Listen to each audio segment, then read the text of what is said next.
All right, Pop Pop's Bees, Funny Bug Bees and Woodworks. Unless there was a ton, and I mean a ton, of scout bees out on this swarm yesterday, I know they're going to stay in a 5-frame box because it just wasn't a big swarm, you know. So I went ahead and brought a bottom board over. The reason why I love the double nukes, I can just move this top box right over.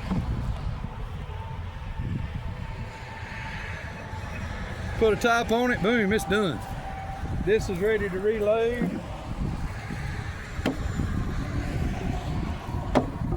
After I knock all the bees off of it, ready to go again. That's simple. Let's poke around a little bit.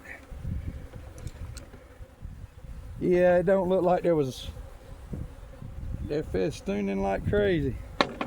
They're getting ready to draw wax. Not a huge swarm, maybe 2 frames of bees. Seem to be pretty good natured. That's the bait frame that I stuck in there when I shook them. Don't feel like they brought a whole lot of resources with them. I may need to give them a little honey. This is how I got some. Because typically that right there is full. But now they're festooning on this frame here like crazy. There's the queen right there. And I was worried the size of the swarm. She appears to be a virgin. Just a little. I don't know if you can see her or not. We're gonna let them alone and see how things go.